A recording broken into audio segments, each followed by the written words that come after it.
राष्ट्र की भाषा, राजभाषा के निर्माण का जिम्मा हिंदी शिक्षक के ऊपर आना था, सो आया।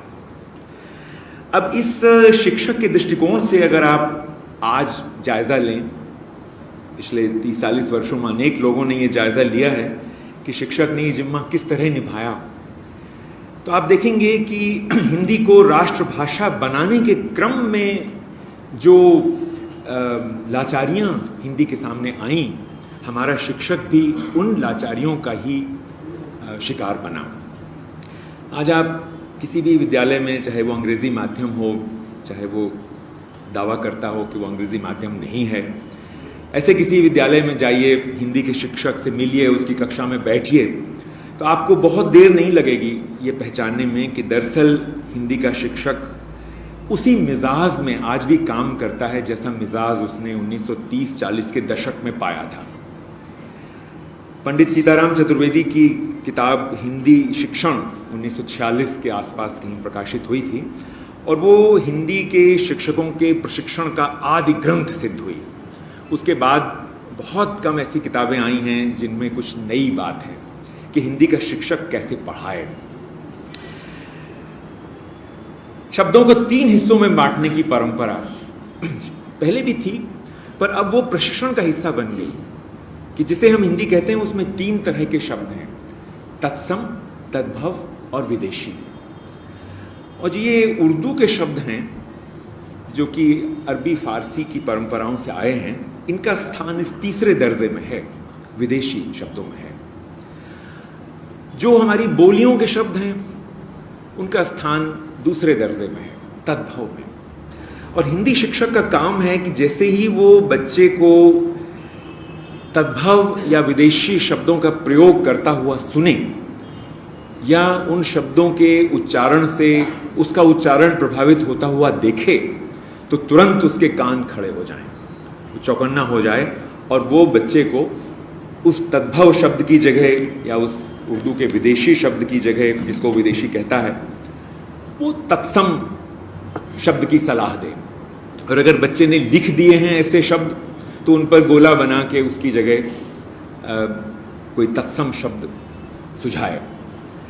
कल्पना कीजिए कि हरिवंश राय बच्चन आज किसी अच्छे स्कूल में कक्षा 11 में पढ़ रहे हैं और किशोर हैं, अपनी मधुशाला उसी तरह लिख रहे हैं जैसी उन्होंने लिखी। मादकता अंगूर लता से खींच कल्पना की हाला। तो हिंदी शिक्षक के पास जब ये कविता वो अनुशंसा के लिए, प्रशंसा के लिए दिखाने ले जाएगा किशोर, तो खींच पर सबसे पहला गोला लगेगा और हिंदी शिक्षक कहेगा, देखो इसको इस तरह कहो, मादकता अंगूर लता से प्राप्त कल्पना की हाला। और हाला पर भी निशान लगाएगा, कहेगा मदिरा क्यों नहीं लिख सकते हो, प्राप्त कल्पना की मदिरा। कभी साकी बनकर आया है, साकी पर निशान लगाएगा, कहेगा कभी वितरक बनकर आया है, भर कर कविता क्या प्याला, कभी न क्षण भर खाली होगा, इस पर भी निशान लगाएगा आज का हिंदी शिक्षक और कहेगा ये खाली क्या होता है, रिक्त नहीं होगा यह क्षण भर, लाख पिए 2 लाख पिए। कुछ ऐसी स्थिति बनती है हिंदी की कक्षा में। एक बार मुझे व्यक्तिगत अनुभव है अपने बेटे के लिए हिंदी शिक्षक के पास जाने का, ये कहने के लिए कि आपने ये जो आसान पर, उसने लिखा था कि ये काम बड़ा आसान होता है, निशान लगाकर हिंदी शिक्षक ने कहा था इसको सरल लिखो। तो मैंने अपनी तरफ से पैरवी की कि ये तो प्रेमचंद भी आसान शब्द का प्रयोग करते हैं और आप तो प्रेमचंद पढ़ाती हैं। तो उस शिक्षक ने उत्तर दिया कि देखिए जब बड़ा होकर प्रेमचंद बन जाएगा ना तब लिखेगा, पर अभी तो उसको सीखने दीजिए हिंदी। तो ये जो हिंदी शिक्षक का मिजाज है, उसकी भूमिका है, इस भूमिका में आप बहुत सा इतिहास पढ़ सकते हैं। बोलियों को लेकर भी शिक्षक के मन में ऐसी ही ग्रंथि व्याप्त है। इस व्याख्यान की तैयारी के लिए मैंने अपने पुराने मित्र को टेलीफोन किया जो अभी अभी सेवानिवृत्त हुए हैं कुछ समय पहले, बुंदेलखंड में पढ़ाते रहे, बहुत अच्छे शिक्षक थे। तो इस प्रसंग के लिए मैंने कहा कि कोई उदाहरण आप अगर देना चाहो तो हम पहुंचा देंगे। अपने श्रोताओं के पास। तो उसने बताया कि कुछ साल पहले कक्षा 5 के एक शिक्षक ने ये विषय दिया बच्चों को लिखने के लिए बुंदेलखंड में, गांव का मेला। तो उसमें एक बच्चे ने जो लेख लिखा उसको पढ़ के सुनाया और कहा कि हमारी मताई मेला में गई थी, उधर से पोलका ले आई। तो शिक्षक बोला, ये पोलका क्या होता है? ब्लाउज होता है, चोली होती है। पोलका बुंदेली में ब्लाउज को बोलते हैं, जिसके लिए हिंदी में वैसे अलग से शब्द नहीं है। और अगर हिंदी का मिजाज खुला हुआ होता तो अब तक वो ले चुकी होती पोलका को बुंदेली से। पर हिंदी का मिजाज कुछ इस तरह से बना कि अपनी ही बोलियों को उसने गंवारूपन का, पिछड़ेपन का प्रतीक मान लिया। और आज आप 2012 चल रहा है, सर्व शिक्षा अभियान लगभग सफल हो चुका है। आज भी आप आसपास निकल जाएं, उत्तर प्रदेश, मध्य प्रदेश, राजस्थान के स्कूलों में किसी बच्चे से पूछें, अगर वो ब्रज में भी उत्तर देता है तो शिक्षक के चेहरे पर एक शिकन आ जाती है कि ये बच्चा अपने गंवारूपन का प्रदर्शन कर रहा है। वो बोलियां जिनमें सूर ने काव्य लिखा, तुलसी ने लिखा, मीरा ने लिखा, वो बोलियां आज पुरानेपन का, पिछड़ेपन का प्रतीक बन गई हैं। जो बच्चा उनका इस्तेमाल कक्षा में करता है, उससे अपेक्षा की जाती है कि वो जल्दी से जल्दी इस्तेमाल को छोड़ दे। और शिक्षक तो अपना ये धर्म ही समझता है कि जिस मातृभाषा की पृष्ठभूमि से वो आया है उसका संकेत भी इस कक्षा में न मिलने दे। यानी मातृभाषा शब्द का अर्थ ही बदल गया है। मातृभाषा का मतलब ही हो गया है मानक हिंदी, जिसमें शिक्षा हमें आगे बढ़ाती है। यानी कि हम अब मान के चलते हैं कि हिंदी की ये तमाम बोलियां, हिंदी के ये रूप, जिनमें हिंदी सैकड़ों वर्षों से विकसित होती रही है और हमारी सांस्कृतिक धरोहर का प्रतीक बन सकी है, ये बोलियां आज हमारे स्कूलों में सुनाई न दें। मसला सिर्फ यही नहीं है कि अंग्रेजी माध्यम स्कूल में हिंदी ना सुनाई दे, बल्कि मसला ये भी है कि किसी भी स्कूल में ब्रज, भोजपुरी, अवधी, मगही, मैथिली, राजस्थानी, बुंदेली, बघेली, हरियाणवी, इनकी ध्वनियां ना सुनाई दें, क्योंकि ये ध्वनियां, इनकी आवाजें हमें याद दिलाती हैं कि हम अभी पूरी तरह आधुनिक या सभ्य नहीं बने।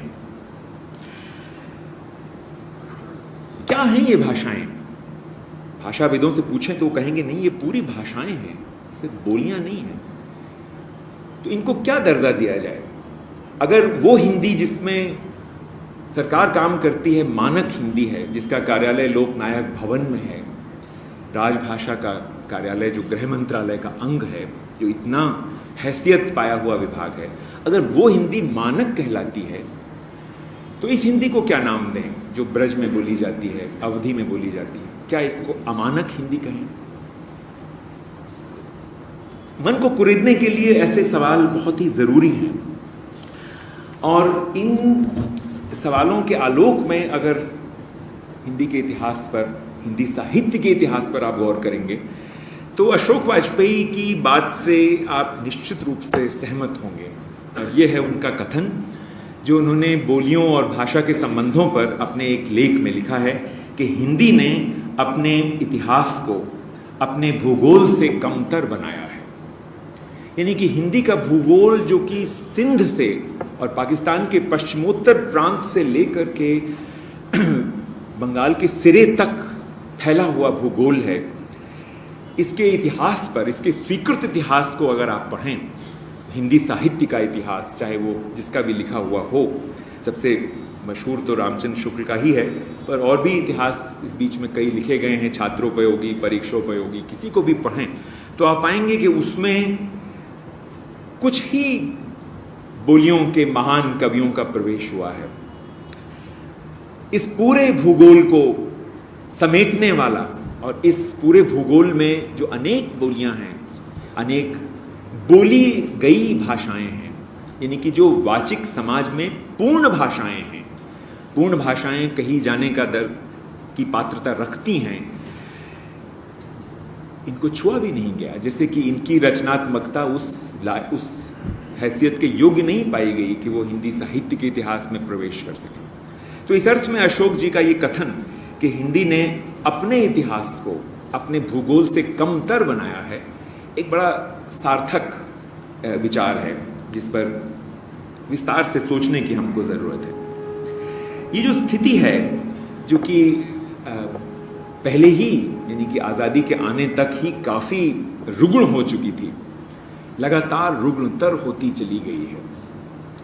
और स्कूलों में 1940, 50, 60 में भी जितनी तरह की आवाज़ें सुनाई दे सकती थीं, बच्चों के मुंह से तो निश्चित ही बर्दाश्त की जाती थीं, शिक्षकों के मुंह से भी बर्दाश्त की जाती थीं। कई शिक्षक फिर भी कुछ कम प्रशिक्षित रह गए थे इसलिए बोलते थे।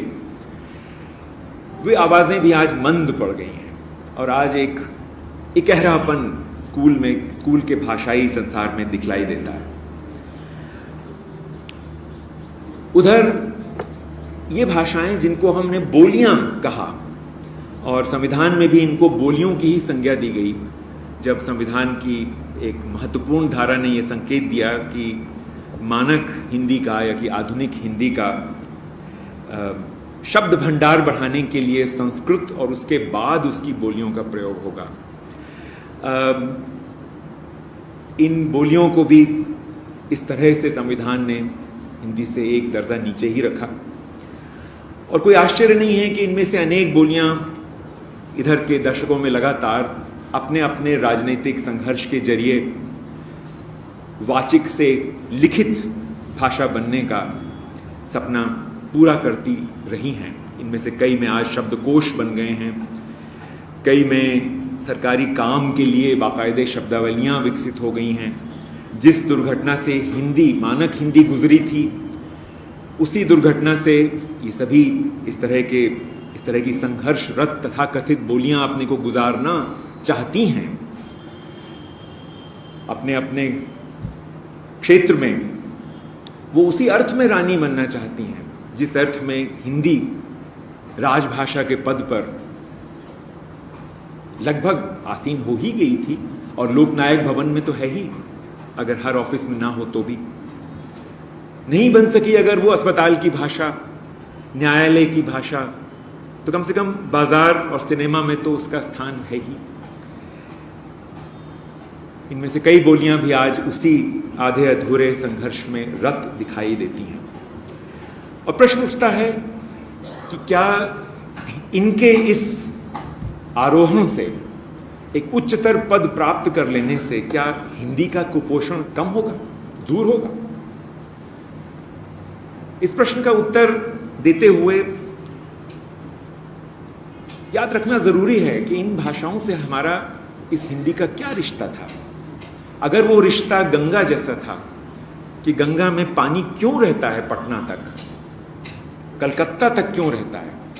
इसलिए रहता है क्योंकि पूरे इस भूभाग से आने वाली छोटी छोटी सहायक नदियां जिन नदियों में मिलती हैं, वो नदियां अंत में गंगा में मिलती हैं और गंगा को जल से पूर्ण रखती हैं। ये भाषाएं ऐसी ही भाषाएं हैं, इनका रिश्ता दोयम दर्जे की भाषाओं का रिश्ता नहीं है। ये हिंदी की अपनी संपत्ति है, अपनी विरासत है। और अगर इन नदियों ने अपने अपने घाट सीमेंट के बनवा लिए और गंगा में गिरना ही बंद कर दिया, तो हिंदी का कुपोषण रुकेगा या जिस तरह बढ़ता चला गया है ऐसा और बढ़ता चला जाएगा? हमारे पत्रकार मित्र प्रियदर्शन ने कुछ वर्ष पहले पटना में एक सम्मेलन के सिलसिले में एक लेख लिखा था, मेरा बचपन और उसकी भाषाएं, और उसमें उन्होंने अपनी मातृभाषा मगही पर गौर किया था कि दिल्ली आने के बाद से उनको मगही बोलने के कितने अवसर मिलते हैं और जब लौटते भी हैं तब कितने मिलते हैं, और बचपन में किन किन के साथ वो इस भाषा में बोलते थे। इस तरह के संस्मरणों के बाद जिस निष्कर्ष पर वो पहुंचे हैं, वो निष्कर्ष भी मुझे आज उद्धृत करने से सुविधा महसूस हुई। सुनिए उनका निष्कर्ष। शासन की जो हिंदी हमने गढ़ी है वह ऐसी ही हिंदी है कि भोजपुरी या मगही के असर से अपने को अछूता देखना चाहती है। यहीं से वह मानसिकता, यहीं से यह हिंदी मानसिकता में अंग्रेजी सरीखी होती जाती है। इसीलिए ये एक गहरा उद्धरण है, गहरी व्यंजना है इसमें, क्योंकि ये सिर्फ व्यंग्य नहीं कर रही है कि जो हिंदी हमने उसको राजभाषा का सपना दिखाकर गढ़ी, वो हिंदी दरअसल एक तरह की अंग्रेजी बन गई है। और जब वो अंग्रेजी यानी कि अंग्रेजी जैसी हिंदी जब शिक्षा के माध्यम से फैलती है, और खासकर जब शिक्षा स्वयं सार्वभौमिक होने जा रही है, तो उसका समाज पर क्या असर होगा, वो कैसा समाज गढ़ेगी, इस दृष्टिकोण से मुझे लगा कि ये उद्धरण बहुत महत्वपूर्ण है। क्योंकि हम सब जानते हैं कि, और कोई नई चीज़ नहीं है, कि जब भारत उपनिवेश बना तो भाषा उपनिवेश उसे बनाने का एक महत्वपूर्ण औजार थी। अंग्रेजी प्रभुवर्ग का माध्यम है, सिर्फ शिक्षा का माध्यम नहीं है। लेकिन जब हिंदी भी प्रभुता का माध्यम बन जाएगी, और बन ही गई है, तो फिर समझ का माध्यम क्या होगा? इस प्रश्न को अगर इस तरह भी आप चाहें तो पूछें कि हिंदी का संघर्ष अगर स्वतंत्रता के संघर्ष का हिस्सा था, तो वो किस बात का संघर्ष था? वो एक नई तरह का राज्य बनाने का संघर्ष था, या सिर्फ एक भाषा को हटाकर दूसरी भाषा उसके स्थान पर बिठाने का संघर्ष था? ये कुछ उसी तरह का सवाल है जैसा सवाल गांधी जी ने हिंद स्वराज में उठाया था कि भारत में जब भारत आज़ाद हो जाएगा तो वो राज कैसा होगा। वो अगर अंग्रेज़ों के राज का ही भारतीय संस्करण होगा तो ये तो केवल आज़ादी का संकेत होगा, पर अगर वो एक अलग तरह का राज होगा तभी वो स्वराज कहलाने लायक बनेगा। कुछ उसी तरह का ये सवाल है कि अगर अंग्रेजी की राह पर चलती हुई हिंदी भी प्रभुता की भाषा ही है, तो फिर समझ की भाषा कौन सी होगी? क्योंकि हम शिक्षा के क्षेत्र में लगे हुए लोग तो ये मान के चलते हैं कि जो बात अंग्रेजी में समझ में नहीं आ रही है वो हिंदी में कहिए तो शायद ज़्यादा समझ में आ जाए। जो चीज़ अंग्रेजी की पुस्तक से नहीं समझ में आ रही है उसका अनुवाद हिंदी में उपलब्ध कराइए तो शायद समझ में आ जाए। लेकिन अब ये बहुत स्पष्ट हो चुका है कि अनुवादों की अलमारी भर गई है, लेकिन हिंदी के जरिए विकसित होने वाली समझ, उसके सीमांत बहुत नहीं खुले हैं। जरूर कोई अजीब सी घटना घटी है। रघुवीर सहाय ने इस घटना को अपनी 2 बड़ी कविताओं में चित्रित किया था, और दोनों कविताओं के बीच में कोई 20 साल का फासला था।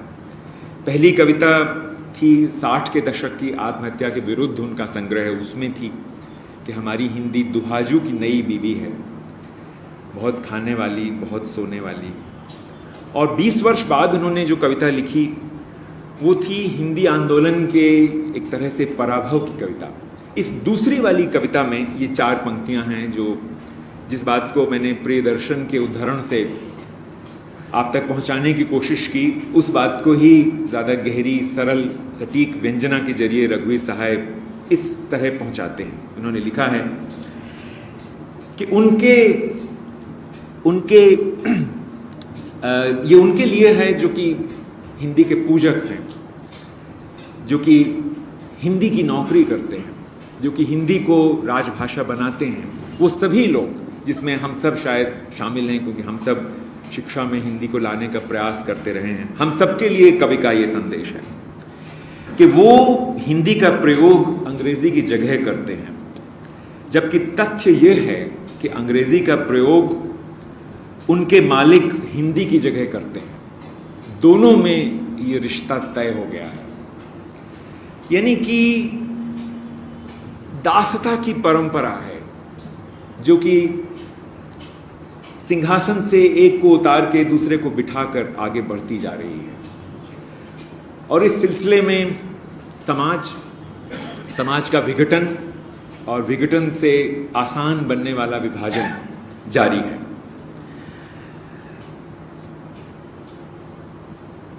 ये जो छोटा सा इतिहास का एक यहाँ पर हमने दर्शन किया या निदर्शन एक तरह से सामने आया, इसको लेकर ये कहना बड़ा ज़रूरी है कि ये इतिहास किसी की कोताही का इतिहास नहीं है।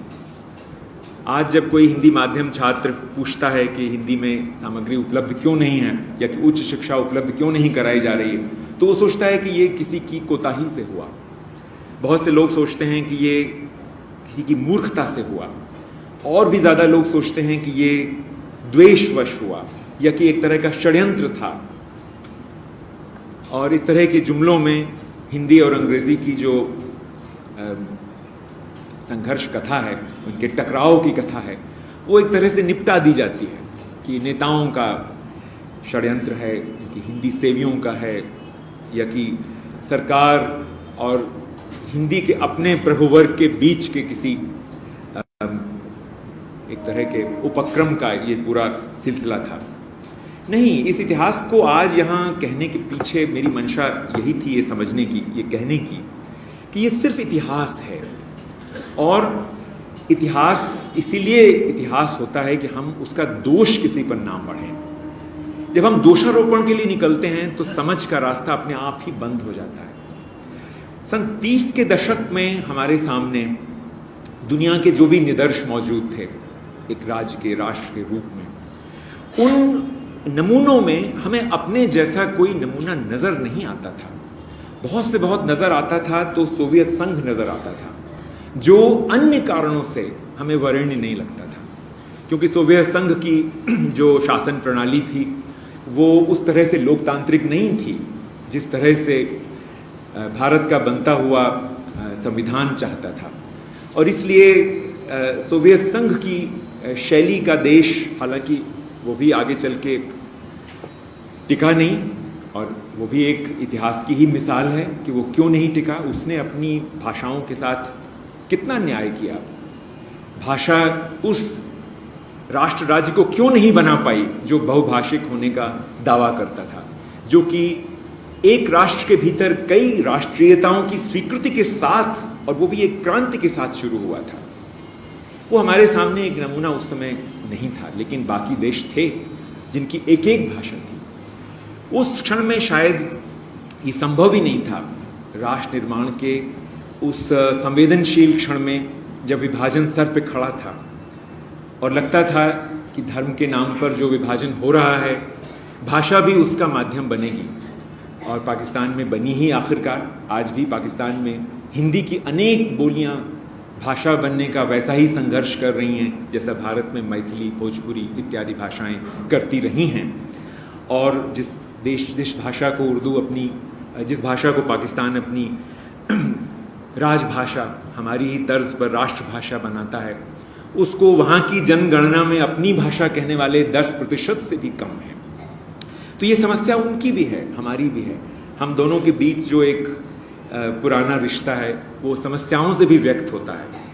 और इस अर्थ में देखें तो ये पूरे दक्षिण एशिया की समस्या है कि हमारे सामने जो यूरोपीय देशों के राष्ट्र राज्यों के नमूने थे, उनमें हम अपनी विलक्षणता को, अपने अनोखेपन को पहचानने में असमर्थ थे। तो इसलिए ये किसी के ऊपर दोष देना व्यर्थ है कि इस तरह से क्यों हिंदी का निर्माण शुरू हुआ, कि उसमें सरकार घुस गई और सरकार के घुसने से ही अनेक विकृतियां पैदा हुई। ये पूरा सिलसिला आज समझ के लिए ही हमारे लिए उपयोगी है, दोषारोपण के लिए उपयोगी नहीं है। क्योंकि अगर हम इस तरह से इतिहास को देखते रहेंगे तो विघटन का सिलसिला जारी रहेगा, और विघटन को दूर करने के लिए जिस तरह की रचनाशीलता की आवश्यकता है, उस रचनाशीलता का सिलसिला शुरू नहीं हो पाएगा। अगर समझ का माध्यम आज हमारे स्कूलों को चाहिए, तो वो समझ का माध्यम अंत में लौट के घूम फिर के मातृभाषा ही होगी। पर मातृभाषा क्या है, ये प्रश्न आज भारत जैसे बहुभाषिक देश के लिए उतना ही प्रासंगिक है जितना कि आज़ादी के पहले था। नई नीतियां जिनमें कुछ योगदान राष्ट्रीय परिषद का रहा है, कहती हैं कि भारत को एक बहुभाषिक देश के रूप में ही देखा जाए, और बहुभाषिकता की नीति हमको शिक्षा में जिस तरह की आज एक अवरुद्ध स्थिति दिखाई देती है, शायद उससे आगे ले जाएगी, ऐसा संकेत राष्ट्रीय पाठचर्या की रूपरेखा में मिलता है। पर इस बहुभाषिकता के क्या मायने हैं? जाते जाते इस पर भी मुझे आपसे दो शब्द कहना है। जब हम कहते हैं कि भारत एक बहुभाषी देश है, या बहुभाषिकता ही इसकी विशेषता है, जाहिर है इसके पीछे वो मुहावरा भी कहीं ना कहीं गूंज रहा है कि भारत की एकता अनेकता में है, जबकि अंग्रेजी से अनुदित होते होते वो मुहावरा भी अपना अर्थ खो बैठा है। उसका अर्थ यही है कि जब तक भारत अनेक है और अनेकता को स्वीकार करता है, तभी तक एक है। यानी कि उसकी एकता किसी यूरोपीय देश की एकता जैसी नहीं हो सकती, चीन जापान से उसकी तुलना नहीं की जा सकती। ये एक अलग तरह की एकता है। इस एकता के चलते भाषाई विविधता को स्वीकारना एक बड़ी जिम्मेदारी बनती है। उस इकहरेपन से मुक्त होना, जिस इकहरेपन का शिकार हमने अपनी भाषा को बना दिया है, एक बहुत बड़ा एक काम बनता है। अनुपम जी ने तालाबों पर, राजस्थान में पानी के रख रखाव पर दो बड़ी किताबें लिखी हैं। जिन दोनों किताबों को देखें तो दरअसल ये भाषा के बारे में है, जहां उन्होंने बताया है कि राजस्थान में 2 दर्जन तरह के बादल अलग अलग नामों से जाने जा सकते हैं। तरह तरह की बारिशें होती हैं, उनको पहचाना जाता है अलग अलग नामों से। अशोक जी ने लिखा है कि हिंदी में आप अगर मानक हिंदी में बोलेंगे तो बस 4-5 तरह की बदबू आती है। अगर बोलियों को मौका देंगे तो आप 24 तरह की बदबूएं और खुशबुएं समझ सकते हैं, उनके लिए नाम दे सकते हैं। आखिर भाषा क्या है? भाषा संसार को एक जगत बनाती है। संसार तो निर्जीव होता है, उसको जब हम कुछ नाम देते हैं, उसकी चीज़ों को ऐसे नाम देते हैं जो मुझे और आपको दोनों को आते हैं, तो वो एक परिचित जगत बनता है और उसमें रहना संभव होता है। उस अर्थ में जब हम अपने देश के बारे में इसकी बहुभाषिकता पर विचार करते हैं तो बहुत ज़रूरी है कि इसको समझें कि ये बहुभाषिकता उन प्रांतीय सीमाओं से नहीं बनती है जो हमें भारत के मानचित्र में नज़र आती है। ये जो बहुभाषिकता है, ये तो एक तरह का प्रशासनिक या राजनीतिक प्रबंधन है कि अपनी अपनी भाषा को बोलने वाला अपने अपने प्रदेश में ही खुश रहे, समृद्ध रहे, अपनी भाषा का संवर्धन करे। कुछ इस तरह का ये प्रशासनिक प्रबंधन है।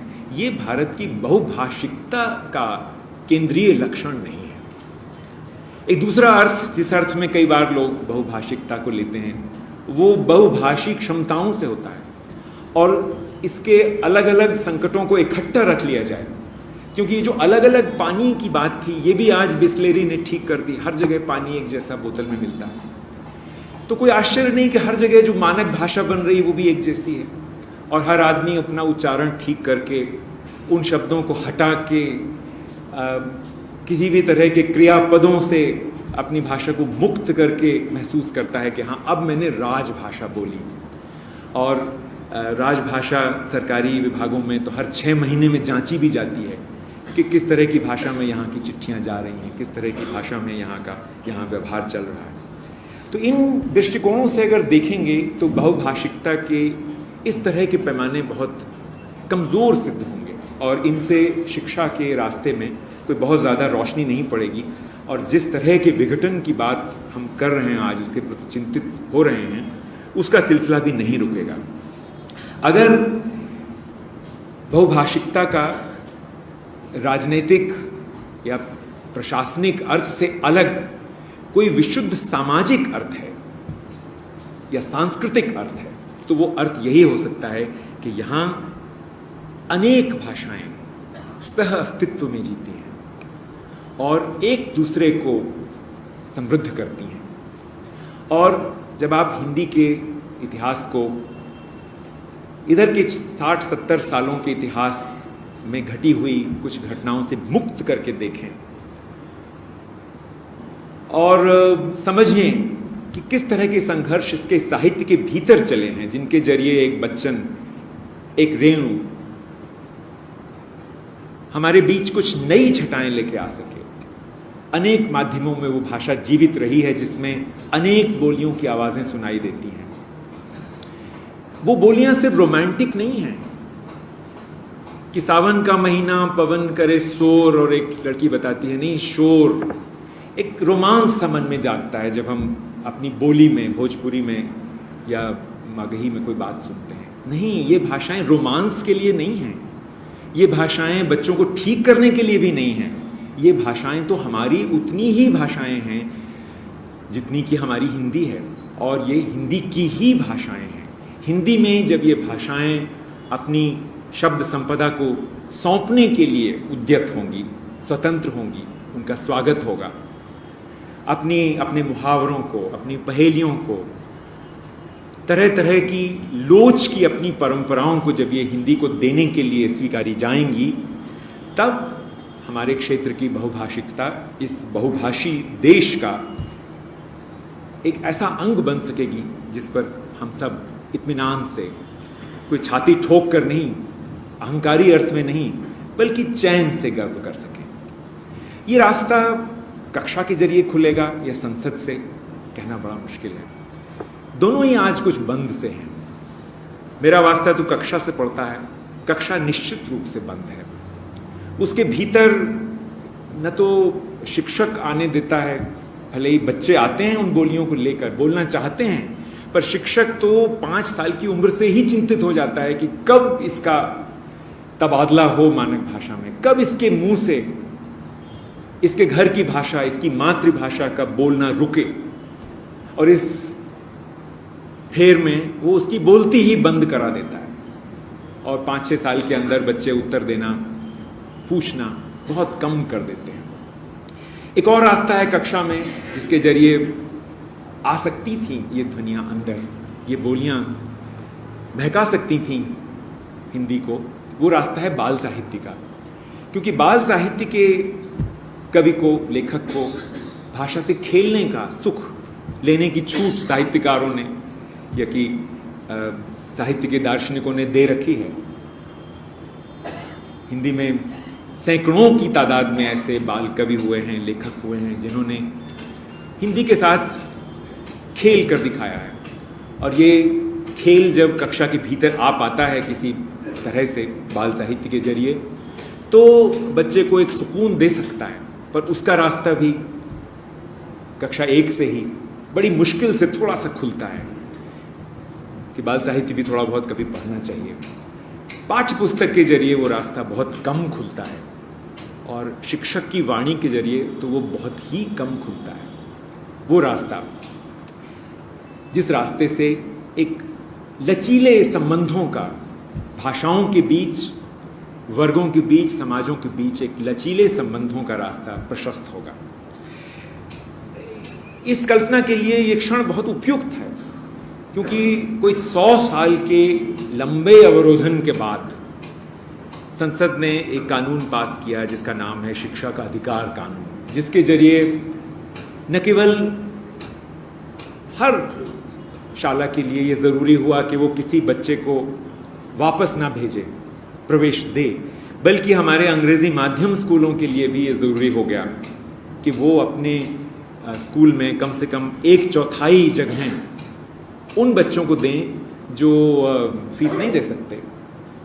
और इस जरिए से बहुत से बच्चे जो कि समाज के अपेक्षाकृत निर्धन वर्ग से संबंध रखते हैं, आज अंग्रेजी माध्यम स्कूलों में प्रवेश पा रहे हैं।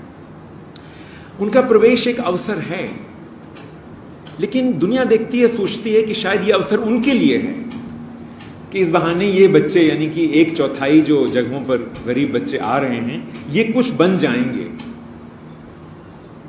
कितना विचित्र क्षण है ये कि ये अवसर तो दरअसल अंग्रेजी माध्यम स्कूलों के लिए है कि वो कुछ सुधर जाएंगे इन बच्चों के आने से, कि इन बच्चों के आने से भारत के समाज की कई रचनाशील परंपराएं इन प्रेतात्मा से ग्रस्त स्कूलों में भी झंकृत होंगी। ये अवसर उन प्राचार्यों के लिए है जो इन स्कूलों को चलाते हैं। उन प्रबंधन समितियों के लिए है जो इन स्कूलों में बच्चों को सिर्फ अंग्रेजी बोलने के लिए विवश करते हैं। एक बहुत बड़ा अवसर है उनके लिए कि वो बच्चे को चैन से रहने दें। शिक्षा का अपना एक जिम्मा होता है कि समाज में जो समाज की अपनी ताकत होती है, जीने की ताकत, बने रहने की ताकत, उसको बढ़ावा देती है। पर इस ताकत का रास्ता तो भाषा के जरिए, और अपनी भाषा वो भाषा जो हम घर में बोलते हैं और जिसके जरिए हम अपने जीवन के सबसे संवेदनशील आरंभिक 4 वर्षों में जीते हैं और जिसके जरिए ये संसार हमारे लिए उन आरंभिक वर्षों में एक जगत बनता है, उस भाषा को हम स्कूल में ला सकें, तभी ना शिक्षा के जरिए हम खुद कुछ चैन महसूस कर सकें। कुछ ऐसा संवाद हमें आज देश के बच्चे सुना रहे हैं। ये संवाद किस हद तक हमारी व्यवस्था सुन पाएगी, किस हद तक उस संवाद को सुनकर अपने में सुधार ला सकेगी, और ख़ासकर हिंदी का जो बहुत विशाल अंचल है 2 देशों में फैला हुआ, इस अंचल में किस हद तक आज इतिहास से उबर के और दोषारोपण की परंपराओं से निकलकर नए सिरे से समझ के माध्यम के रूप में, यदि शिक्षा को समझ के औजार के रूप में विकसित करने का संकल्प आगे बढ़ेगा, भविष्य इस पर निर्भर होगा। धन्यवाद।